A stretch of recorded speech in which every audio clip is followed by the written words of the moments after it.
Morning.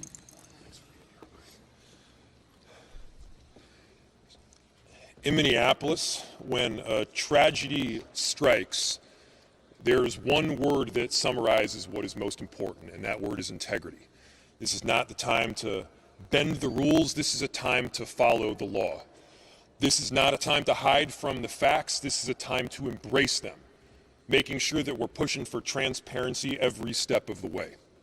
The fact that Pam Bondi's Department of Justice and this presidential administration has already come to a conclusion about those facts is deeply concerning. The facts that from the very beginning they're calling the victim a domestic terrorist, they're calling the actions of the agent involved as some form of defensive posture. We know that they've already determined much of the investigation, and even if they haven't, there is the appearance that there is some conclusion drawn from the very beginning. If not hide from the facts, why not embrace them? If it's not a problem to have additional people at the table that have a deep commitment to the process and transparency and have run these investigations before, then why not include them in the process? The Bureau of Criminal Apprehension at the state of Minnesota has consistently run these investigations before. They have done so without bias. They've done so with a great deal of expertise. This is not some radical, way out there group. This is a group that is formed by experts who understand how to investigate. Many of them have been police officers themselves. So our ask is really simple here. Our ask is to embrace the truth. Our ask is to include the Bureau of Criminal Apprehension in this process because we in Minneapolis want a fair investigation. Is it deeply concerning that this administration from the very get-go is drawing the conclusion that they may ultimately come to? Of course it is. And if you got nothing to hide from, then don't hide from it. Include local experts in the process. We got nothing to hide from here. All we want in Minneapolis is justice and the truth. And speaking of the truth, let me give you another one. I have heard countless people talk about Minneapolis, many of them who have never been here, as some form of post-apocalyptic hellscape, as a place that is dangerous. Well, let me give you a statistic. 50% of the shootings that have happened thus far in Minneapolis this year have been ICE. In other words, we've only had 2 shootings. One of them has been ICE. We are a safe city. ICE is making it less so. We are a city of unity, but ICE is trying to divide us and tear us apart. For every one of the people that you see standing here behind me, they have more than 1,000 people behind them. They have people that are committed to their neighbors, committed to integrity, committed to justice, and committed to getting the truth. We will not back down from it. Among those that won't back down from it is the person who I'm about to introduce. His ward is right on the borderline of where this particular shooting happened, and that is Councilmember Jason Chavez. Would you please give him a warm round of applause?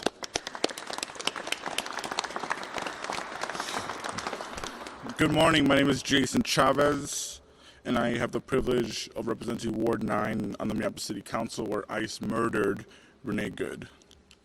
I want to let you all know that our entire community is mourning because of the inhumane tactics of ICE separating our families, forcing people back into the shadows, and the pure brutality by Immigration's Customs Enforcement. The videos that we have all seen, yourself included, does not match the false narrative from the federal government. In fact, you could hear the words, "I am pulling out," moments before ICE decided to take the life of Renee Good. She was a mother, a wife, and a beloved community member, not a domestic terrorist. I'm calling on Trump's FBI to allow the Minnesota BCA to have access to all the information so an independent investigation can occur. It is important and critical to our community to have a sense of trust in this process by having an independent investigation to present to the county attorney so that adequate charges can be made. But most importantly, I am here on behalf of my entire community, echoing the calls to arrest, to prosecute and fire this ICE agent who murdered Renee Good, and to hold those accountable complicit in this crime. What has descended upon Minneapolis and in this state is not the American dream. It is not what the American dream is about. Our immigrant neighbors are here to work. They're here to provide for their family and to achieve prosperity. Instead, what we are seeing in Minneapolis and across this state is ICE kidnapping our family, following folks driving to work and kidnapping them, following people as they're heading to school or to the daycare, picking up our immigrant neighbors from bus stops. While neighbors are struggling to afford groceries, they're picking them there as well. I've personally been on the streets since this first happened, and I've seen too many ICE agents kidnap our neighbors from their cars. And to that, we're always going to condemn it. And as we continue to ask for justice for Renee Good, we're going to ask our community members to stay on alert. As a proud son of Mexican immigrants, I ask Minneapolis and Minnesota to rise up, to do everything in their power to defend our immigrant neighbors, to continue to observe the illegal actions by ICE, to blow your whistle when you see immigration enforcement in your neighborhood, to get trained on rapid response so you can educate your neighbors on what is happening on your block, to provide rides to your immigrant neighbors who need to go to work, who need to get groceries, who need to see their children come back home safely, to help your immigrant neighbors move their cars during snow emergencies, because what we are seeing is many of our immigrant neighbors being picked up simply by moving their cars. To help your neighbors take out the trash, because there are many reports of neighbors being kidnapped while they are taking their trash out.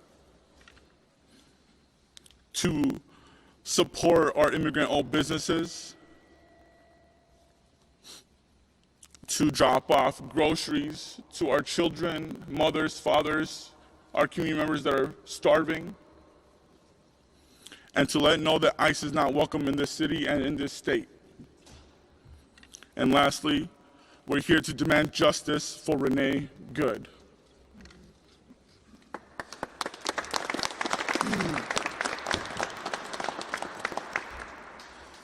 My name is Aisha Gomez. I serve as the state representative for District 62A, south side of Minneapolis, where our beloved community member was murdered this week.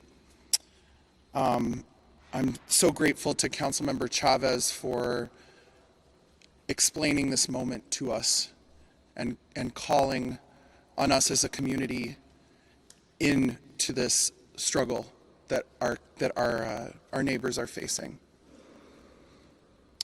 With respect to the investigation into this shooting, there's really only one question in front of us. Are we going to design a process that's legitimate or not? In 2020, the state legislature created the Force Investigations Unit after the murder of George Floyd, which happened right around the corner, 7 or 8 blocks away from where Renee Good was murdered. This unit was established after a long process of looking into what are the best practices when there is an officer-involved shooting. We learned a lot about this in 2020 in Minneapolis, unfortunately. One of the things that we learned is that if you actually are interested in public safety, if you actually are interested in the legitimacy of a law enforcement force in your community, then you must be invested in accountability, in transparency, and in fair investigations when bad things happen. Right. And so that's the question in front of us.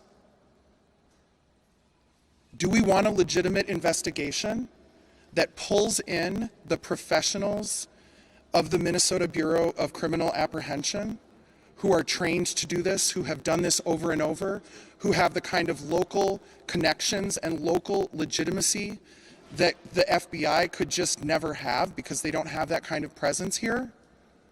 Or are we going to have a discredited farce of an investigation?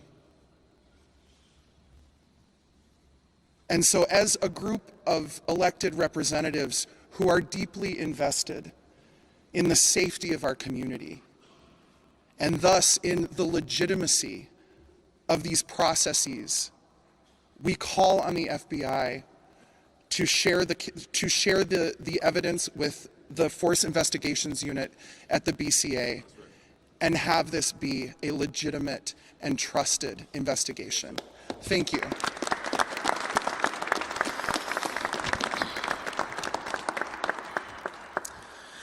I'm Hennepin County Commissioner Irene Fernando, but you can call me Commish. I use she, her pronouns, and I'm a very, very proud child of immigrants. I'm the youngest woman to ever serve on the Hennepin County Board. I'm the first Filipino-American elected in the state, and I'm Hennepin's first board chair of color in our 174-year history. My heart is grieving for Renee and her family. This is an unimaginable and preventable loss. I honor Renee's humanity and life, and I acknowledge the deep pain felt by her loved ones and neighbors. The taxpayer-funded actions and harm we are experiencing right now are inhumane, unlawful, and unconstitutional. United States due process means that justice is pursued through legal action, credible investigation, and courts, not through guns, murder, and violence on our streets. There's jarring footage that show ICE agents stage at elementary school bus stops and going door to door. Often agents are unwilling to provide a badge number, a warrant, or any legal documentation. This is a terrifying reality for Minnesotans since we are still grieving Speaker Hortman's assassination due to the impersonation of a police officer at her doorstep.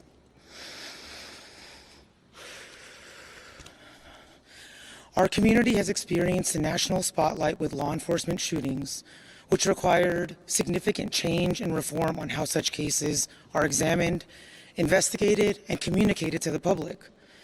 It is critical for our communities to have some sense of trust in the process in order to meet the standards set by Minnesota law and resident expectations. This is why we're calling on the federal government to cooperate with a joint or independent investigation conducted by the Minnesota Bureau of Criminal Apprehension. The thought is that they would do this together, but if for some reason that is not possible, please allow shared evidence for a parallel investigation. The Minnesota BCA is the only nonpartisan state agency equipped to investigate robustly and effectively, in part due to their establishment of the Force Investigations Unit. They have the expertise, they are equipped, and they are ready to pursue justice on behalf of Minnesotans. Alongside their own investigation, the BCA, alongside the federal investigation, the BCA can and should conduct this parallel process, which means full access to the information, evidence, and case file. Because in Minnesota, we expect that investigations are completed by the BCA to then get reviewed by the county attorney to determine if the use of force was appropriate or not. We have a process here to review force. We have full trust in this process and in the county attorney to do the objective review needed based on the facts and Minnesota law. The idea that our federal government would not fully cooperate with the BCA in an investigation creates even more mistrust among our community members because we know federal investigations are very rarely released to the public. Our justice system and we are here together to ask for and request full cooperation by the FBI and the U.S. Attorney's Office to provide full access to the BCA so they can conduct a thorough, complete, and independent investigation to determine if the use of force was justified or requires additional accountability. Last and certainly not least, just directly to residents, our neighbors, our friends, our family members, our coworkers, our kids. I am very, very proud of our unrelenting courage, compassionate caregiving, and a fierce resilience towards justice. It feels very hopeful and very fearful, but together we can and must resist the urge to give in to the numbness that comes from this type of attention. Because numbing our pain might also numb our shared humanity. And it is only through the collective wisdom in our bodies and ancestral storylines that we will get through to the other side of this. Together, we come from powerful, loving, and resourceful stories. Our cultures and ancestors have found ways to construct creativity from pain, joy from fear, and hope from oppression, and we will do so again today. Ultimately, I do believe that our shared humanity and love for one another will prevail, but that only occurs when we all rise with one another. Leading with integrity, caring for one another with dignity, and fighting for our shared humanity without apology. I and we remain in this fight with you, speaking our truths and leading towards accountability and justice. Thank you.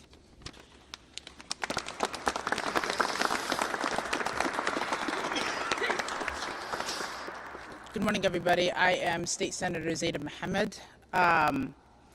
I think I speak on all my colleagues, especially colleagues in the Senate, when I say we are here on behalf of Renee Nicole Good, a beloved wife, mom, daughter, and neighbor who was needlessly and brutally taken from us in Minneapolis streets on Wednesday morning.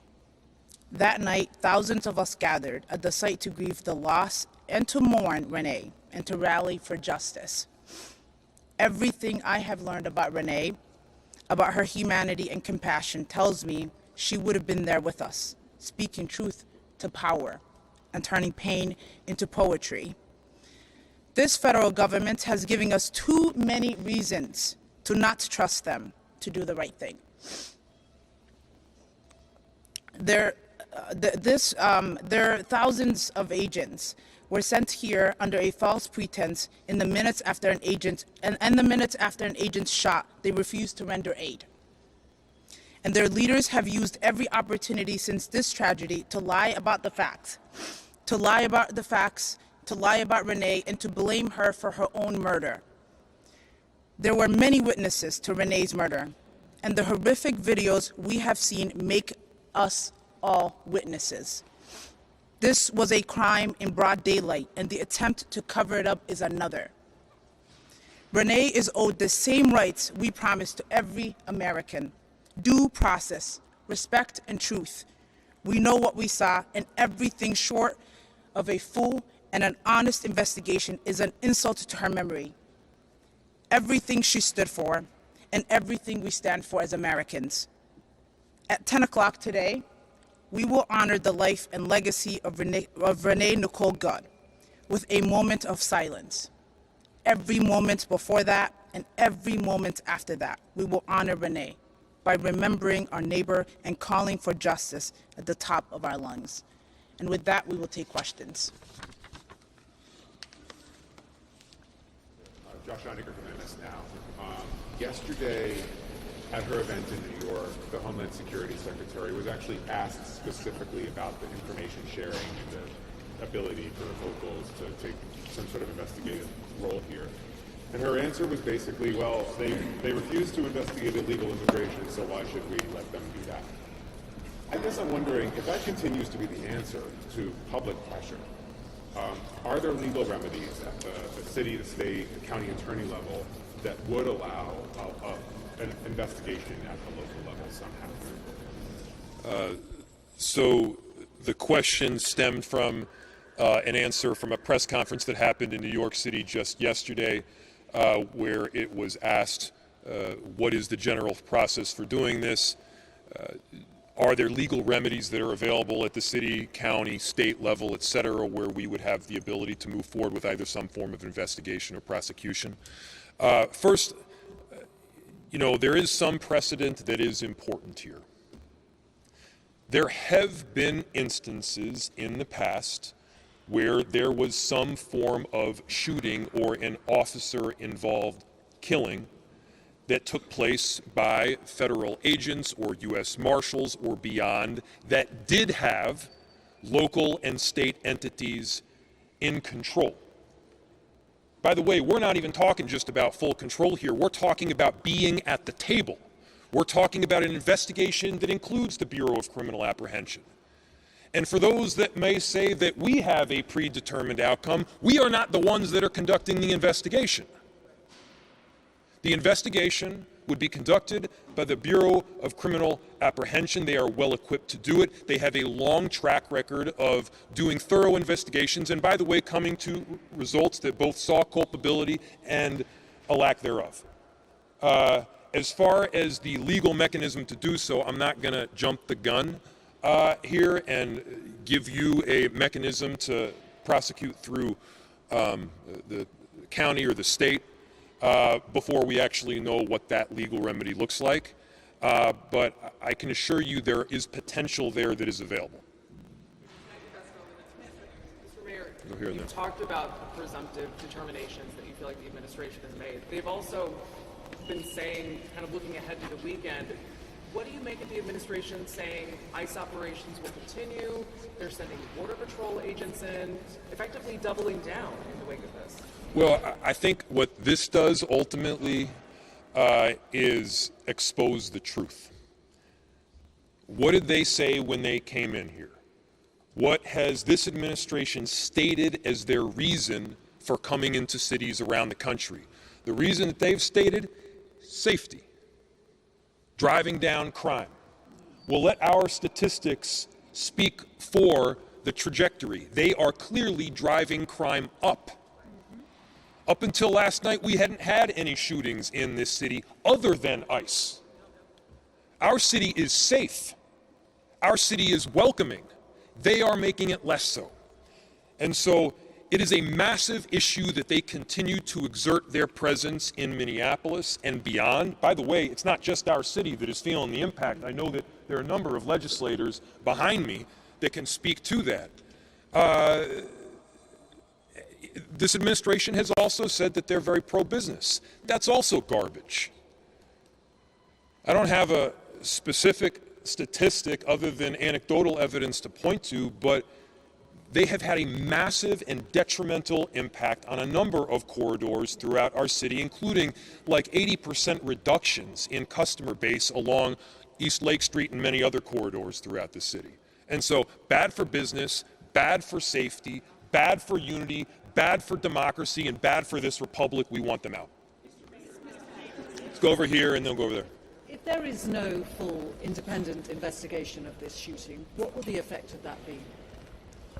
So the question is, if there's no full independent investigation of this shooting, what will the effect be? I mean, I think it further undermines trust in government. You know, the quickest way that you erode trust in government is to refuse to enforce and hold accountable people on laws that you pass. There are laws that are around this. There are standards that are around this. They should have no concern about having a full and transparent investigation here. See where that investigation leads. Look at the facts, collect the evidence. And the fact that they are for some reason concerned about having other, by the way, police involved, other law enforcement involved through the BCA, that is wildly concerning. We're not asking to be at the table in this investigation here. We do think that people that have some willingness to see things clearly are. The Vice President J.D. Vance said yesterday, blamed the victim, but also accused the media of lying about what happened. But no reactions. Well, I think we got to get to a point here where we're not trusting everything that they're saying, and I think you guys they're there at this point. I mean, I think he also asserted that because you work at the federal government that you somehow have absolute immunity from committing crimes. That's not true in any law school in America, whether it's Yale or Villanova or anywhere else. That's not true. If you break the law, if you do things that are outside the area of what your job responsibilities require, and this clearly seems to be at the very least, this is great. At the most is what you heard people say back here. This is a problem and it should be investigated. Yes. News Nation, a couple questions for you. First, have you heard personally anything from the Trump administration or the president himself? And also, the administration has pointed to some of your comments right after the shooting as turning up the temperature in this city.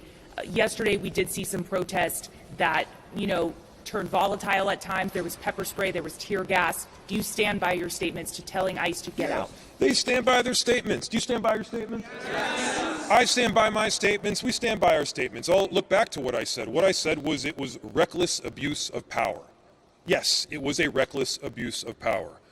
I said that what the narrative that the administration was pushing in the immediacy following this shooting was garbage and false and BS. It was. I stand by every one of those. And, this notion of inflammatory comments, I mean, come on, guys. I dropped an F-bomb. They killed somebody. Which one of those is more inflammatory? I'm going with the killing somebody. I'm going to do a couple more, and then I'm sure there's some other people behind me too. Yeah. Donald Trump has said that it's clear that Renee Good was not just trying to run this officer over, that she actually ran him over. J.D. Vance has promised this officer absolute immunity in this case. Is there any hope of an independent investigation while they're in charge? The way you put it, it's pretty grim. What you just said, and I think, to repeat for everybody, Donald Trump said that Renee ran the ICE agent over. Don't take my word for it. Don't take their word for it. Watch the video from every single angle.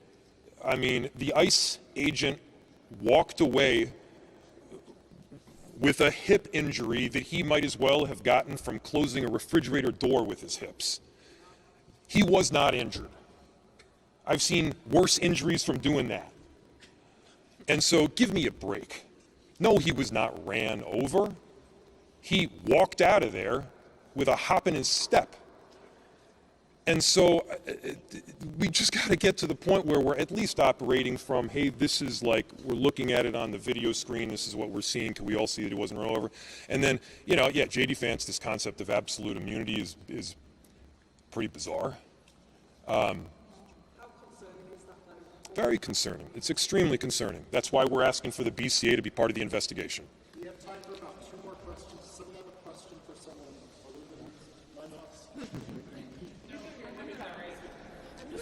I'm just wondering if we have a sense for the timeline here, how fast moving this is. Is there a point at which the state loses access completely to the investigation materials? You want to answer that?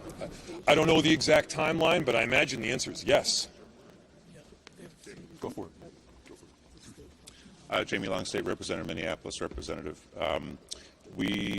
There have been instances in the past where the FBI has shared information weeks after or even months after.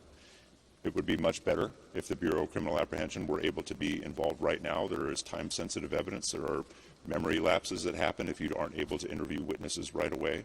And so they were invited by the FBI to participate in the investigation jointly originally. And then for some reason they decided to walk away. We are asking for their full participation as the FBI intended originally. They were clearly told by somebody that they couldn't participate anymore. And when you have the President of the United States, the Vice President, the FBI Director, Director of Homeland Security already coming to conclusions, and then they are told on the ground that they can no longer be involved with local investigators, that causes a lot of concern. And to us, time is important, but they should be involved in the investigation at any time that they're allowed to be.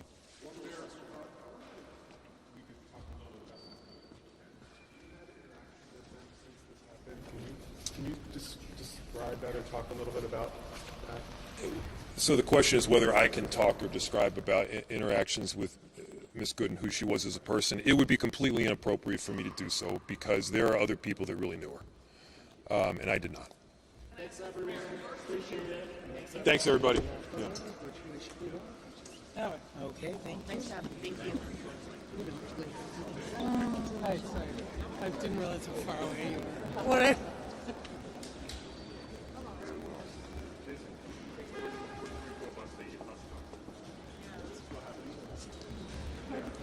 City